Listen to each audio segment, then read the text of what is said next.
If you're watching this, chances are, like me, you spend a lot of time on YouTube browsing the front page, seeing what the algorithm has cherry-picked for you based on other videos you've seen previously. And if you're even more like me, it's not the most accurate homepage experience. Sure, I spend a lot of time watching Twitch highlights and music videos, but those are for when I'm working and need something on in the background, not necessarily what I want to be watching all the time. I usually get my recommendations from seeing mutuals posting or retweeting other creators on Twitter far more than I do through YouTube itself. So finding channels that I actively want to engage with, rather than use passively as background noise, is difficult. Over the many years I've been making videos here on YouTube, I've met so many amazing people and watched even more incredible creators grow, change, and come into their own. It's other creators that inspire me to keep going and try new things. So I think it's time to give something back to a community that has meant so much to me by making a list of 10 creators you should absolutely check out.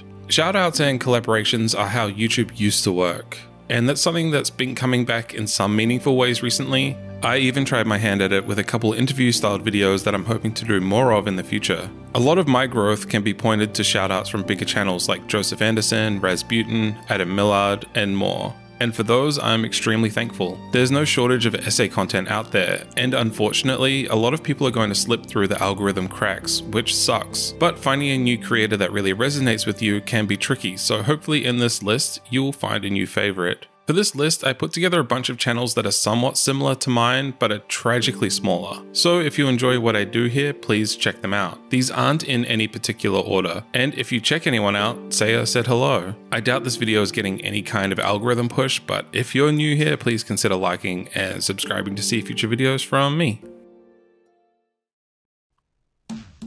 wizawhat is filmed in front of a live studio audience. wizawhat is a creator I admire deeply. He somehow manages to weave the deep mechanical intricacies of a game with heartfelt commentary on how they affected him personally, and there is no subject too broadly appealing or niche that he's afraid to cover, all with the same amount of burning passion that comes through in his delivery. I will leave every video either on the verge of tears or with the kind of amped up energy needed to take on the world, and that's a quality I think a lot of people who watch my channel might be looking for in a YouTuber. Another thing that really stands out about wizawhat's videos is the editing. Something I look for with editing isn't necessarily the quality of someone's edits, but just how distracting they can be versus how much they add to a piece. And Wiz manages to walk the perfect line of professional level editing that adds to any point he's trying to make, without it distracting the watcher too much. It's eye-pleasing but refined. One of my favorite videos in his ever-growing and impressive library of content is one about the journey of coming out of his shell with Overwatch and learning to become a leader. It touches on an entire arc of playing the game casually with friends to climbing incredibly high up the ranked ladder and what it meant in his personal life as well as in-game. It's a piece I think everyone can take meaning from. As an adult with limited time and responsibilities to fulfill, I've come to seek a different kind of experience, one dependent on its value proposition. I wouldn't even argue that this habit is a healthy one, but it's a hard one to not get caught up with in an ever-expanding market of esport careers and content creators. Pimscrypt is a horror games YouTuber, and they cover not only the genre as a whole, but also a lot of the more intricate sides of discussions, such as what it means to support Scott Cawthon's games in the face of his political leanings. This is an especially interesting topic considering just before that, Pim put out a video praising Five Nights at Freddy's 4, and the approach to criticism creators can and should take when making new works of art. They cover topics I have thought about but never had the words to describe. For example, why tank controls are good, and what it actually means when games waste your time. Something I really appreciate is that Pim uses their Swedish culture and view to approach subjects in videos, which is not something I find commonly represented within the industry. However, they also examine all these through the lens of the LGBTQIA+ community. This allows me to have my values challenged in meaningful ways that help me see things I never would have considered otherwise. The video I want to recommend to you all today is their one about the most Swedish horror game, Cry of Fear. and how it relates to growing up in Sweden. It gave me a personal look at growing up and the experience of being Swedish, all through the lens of a somewhat janky but cool horror game. These characteristics are obviously not wholly representative of the vast amount of different horror stories that are offered by these different parts of the world. What I'm trying to say is that there are both cultural differences and similarities between how various countries create horror fiction that are fairly easy to spot and compare. But what about Swedish horror? Hotcyder is the channel I've been following the longest on this list, and one whose content output is always surprising yet refreshing at the same time. One upload can be about the long history of developers trying to iterate on top of Tetris, and the next is a personal journey about making games and why that's a difficult task. Of the many gargantuan tasks Hotcyder undertook with his video projects this year, I think the most impressive was Another Minute Remaining, where he gathered together 60 creators across the platform, including myself, and asked them to make an exactly minute-long micro-essay about anything they wanted. If you know anything about wrangling YouTubers together, you will understand and appreciate how difficult this would have been to pull off, and yet it's edited together lovingly and is really a celebration of everything we all do. Not only does Hotcyder put a lot of thought and effort into his writing, but his visual style and editing has a unique quality that you will rarely see anywhere else. It's easy to spot one of his videos and identify it as such. If you're also after a new tabletop RPG podcast, Hotcyder has you covered with Quest and Show, a long-running series where the world is perpetually built off the backs of each new guest character's actions, acting as a free-flowing collaborative story. I'll leave you with my suggestion of his video on the select button. Not only is it a fantastic look at something I'd never thought about, but it's a powerhouse of visual production that matches some of the biggest and well-funded channels out there. Although, in the past few years, the popular console controllers have gone with a somewhat standardised scheme. 2 analog sticks, 4 shoulder buttons, 4 face buttons, and a 4-directional pad. ScreenTherapy might be the channel that branches out from games the most on my list, but they cover so many interesting topics, a lot of which are gaming related, that I think there's something everyone will find engaging to watch. Her core thesis for writing video essays is to encourage positive media psychology, whether it be the comfort of Bo Burnham's Inside or death anxiety in Edith Finch. I feel like I'm learning something new with every single upload that crosses my screen, which is a trait I've really come to value from content creators. I've covered mental health and gaming occasionally on my channel, so if that side of what I talk about is appealing to you, then ScreenTherapy will have you covered in droves. Consistently making connections to things in games many people might think about subconsciously, but with the kind of delicate approach the topics warrant when brought up. Not only does she touch on mental health in games, but also some of the psychology behind playing games, like the flow state of Hades and Why We Love Horror, all of which are delivered in a calm tone that helps viewers not only stay engaged, but also help retain information. At least that's how her videos are for me. Also, her video on Parasite got a strike handed against the channel extremely unfairly, so I implore everyone to go support a creator who YouTube and media companies are not playing fair with. The one video I'm going to suggest to you now is Night in the Woods, Healing Existential Anxiety, which made me realize some things I definitely didn't know I felt after reaching the credits, giving so much more life and appreciation to a game a few years after its release. We may have also had to cope with the emotional whiplash of living life one way and then needing to make drastic changes that ended up making us feel a little left behind or unimpressive. Seeing others struggle as we do, and to accept the validity of their pain opens our minds to accepting the validity of our own pain. Graythorn is the newest creator on this list, but not one to be underestimated by any stretch. I found her content through my TikTok For You page, where she brought short, thought-provoking musings on games that made the gaming side of my TikTok scrolls actually interesting to watch. She also recently made 2 videos here on YouTube. It's been a few months and I actually had to DM Graythorn to make sure she still has plans to make content down the line, and since she is, I would urge you all to go subscribe now, watch those 2 amazing videos, and then you can claim you were there before the inevitable blow up that's going to happen. Her videos also have that cozy feeling of listening to someone at a party just talk at length about something they love. It's a form of delivery so far removed from any kind of pretension, and is the kind of style I can't wait to see her make more of, and hope others could follow suit in the future. If her content on TikTok is anything to go by, the stuff she will make in the future is sure to be interesting, and well worth your subscription. This is my ultimate dude trust me moment. And while Graythorn has seen some success over on the Clock app, cross-promotion across platforms is difficult. So as much as I would tell you all to go check out her account there, I don't trust people would actually do it. So instead, here is her video on the cozy game MMORPG Double Standard. If someone spent all day fishing in World of Warcraft, few people would question whether or not they could earn themselves the moniker of gamer, whatever that means. But if the same person spent all day fishing in Animal Crossing, more people would be on the fence about whether or not they should be considered one. Why do some people consider MMORPGs to be realer gaming experiences than cozy games? I was initially going... LambHoot is a creator that rolled way too high on intelligence, charisma, and humor that it almost hurts me how seamlessly he's able to interconnect comedy, personal stories, and intricate knowledge on game systems with what looks like no effort at all to anyone watching. Having pivoted to VR content recently, LambHoot gives me, and I would guess many others who haven't made that technological plunge, an insight I couldn't find anywhere else on the internet. Something I actually look forward to at the end of every year is his personal Game of the Year lists, which isn't so much about the games he played as it is a deep dive into just his personal year of growth in general, but all wrapped up in a gamified language told with the charm of someone who really understands what makes a game a game.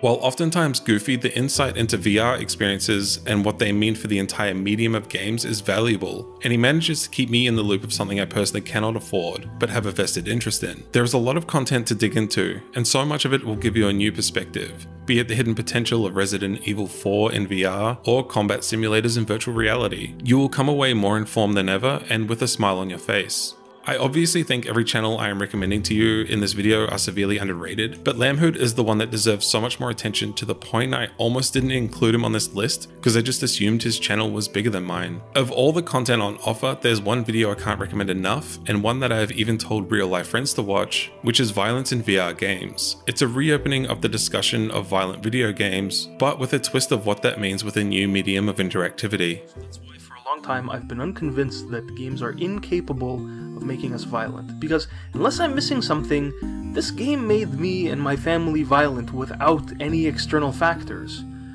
Unless... here's the external factor. Motion controls.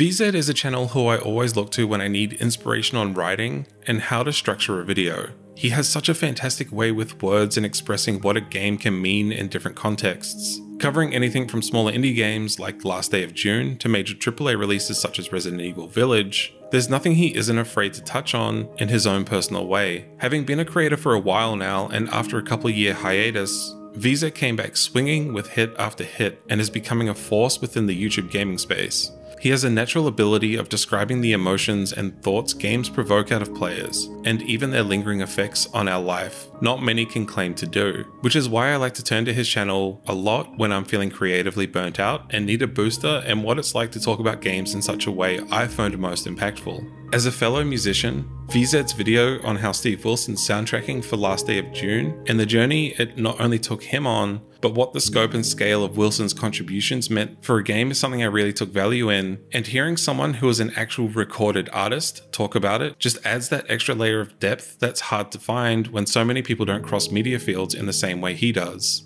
VZed is a name I think you will be hearing more and more of in time to come, and I hope it's one you will remember and come to appreciate in the same way I do. The video I want to play off right here now is the mandatory death in Outer Wilds, but it's spoiler heavy and I don't want to give anyone hesitation for watching his channel, so I will leave you with his look into the witness and subjective objectivity. This is where disappointment starts to fade. Sure, I was hoping for a new experience like the games I've loved in the past, learning about a story and world enough to discover and understand puzzles within it, but The Witness turned me right around and showed me how to enjoy a world hiding behind puzzles. It's mentally engaging. iamerror is a content creation powerhouse. For most of 2021, they put out a video a week, and despite that, the writing never suffered as a result of such frequent uploading. So while iamerror is a newer creator, they have already amassed a library that rivals some essayists who have been doing this for years. Every upload is a surprise in terms of topics covered, from the bizarre history of Game Dev Tycoon all the way to the surreal beauty of Doom 64, to even some games and subjects I never would have considered, like the precarious life of Frogger. Although their uploads have slowed somewhat, that's only because of a shift into longer form styled content, with the deep 3.5 hour dive into all the themes presented in Resident Evil Village, and the different fears each section represents. If longform is your style, or you need a good video to watch over multiple sittings, this is an absolute must watch. Not only do they take a more academic approach to their content, but also one that aims to entertain, taking cues from more performative essayists within gaming and beyond, that really draws and captivates the audience. Watching someone grow so quickly as a creator and really come into their own in such a short amount of time is inspiring no matter who you are, and they are someone who makes me want to push to become a better writer. If you have been in the mood for a thoughtful essayist, then this is definitely one for you to pay attention to. iamerror has touched on speedrunning multiple times throughout their time releasing videos, but one I really appreciated as someone who enjoys watching people break games wide open was, is speedrunning a waste of time? And that's the duality of speedrunning as a form of spectator entertainment. It can be super intense races to beat the world record, or chill nights where you're hunkered down by the fireplace watching someone play for hours on end. It's versatile. Skyehoppers, as of writing this video, is the smallest channel on this list, but by no means is that a reflection of his quality of videos. In fact, I think it's a sign of things to come when a channel of this size can produce such high quality content, and that the bar is raising across the board for all channels. So in that respect, Skyehoppers is seemingly and most likely unintentionally setting a standard for all channels that are starting up. While his library might not be as extensive as some others I have showcased, what is there is absolutely worth your time.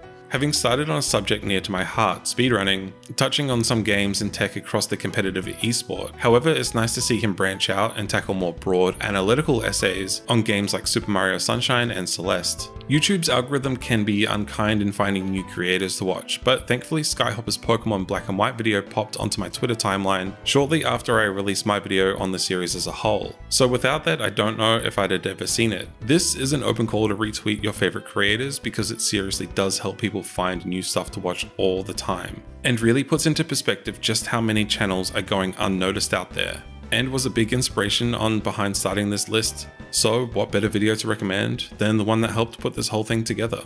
People and Pokemon have to be together. It's the very first concept delivered to the player, and one that has gone unchallenged for generations of Pokemon games before this. Black and White dares to confront the player with questions about the morality of the Pokemon world and its systems. This all centers around... PostMesmeric is last but certainly not least for this little recommendation video.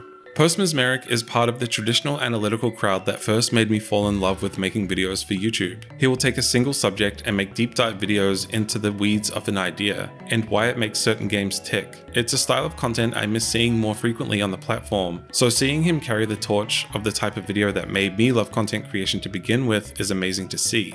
And I'm constantly in awe of the types of videos and topics he wants to take on. As another fellow music nerd, whenever he takes time to make something about a game soundtrack, I'm always incredibly interested to see what he has to say about it and how it affects the experience of the game attached. So if you want some more musical analysis in your video essays, he has you covered with looks at Hotline Miami and Metal Gear Rising: Revengeance. PostMesmeric finds the minute details that are often sorely overlooked and gives them their much needed time to shine among the crowd. So if you're anything like me and always on the lookout for more analytical styled content, or if that just sounds interesting to you, I cannot recommend PostMesmeric enough. There's no game too small, big, old, or new enough, so there's going to be a game he's covered over the years you love. And maybe he will give you a new appreciation of an old classic. My personal favorite of his is The Lingering Spirit of PT, where he dives not only into what made the game special, but the ripple effect it had on contemporary horror as a whole. PT, before you even enter its main hallway, moves with an unsettling vibe. The vacancy in that first grimy room, the skittering of the malformed cockroaches on the ground in front of you, it all gives off a feeling that something isn't quite right. It's a grounded, almost humble beginning, a signal that what you're about to witness isn't meant to transcend normality entirely. If anything, that's the point. Well, that's it for this video and content I'm going to be making in 2021. I hope you'll check out everyone I mentioned and that you'll find a new favorite creator among the bunch. Let me know some channels you've enjoyed this year. There's no shortage of amazing creators, big and small, making videos about games here on YouTube. And my hope going into the new year is more and more will find some much deserved success. As for me, I have some goals I'd like to achieve in the coming year, but for now, I'll leave it here and I hope to see you in the next one.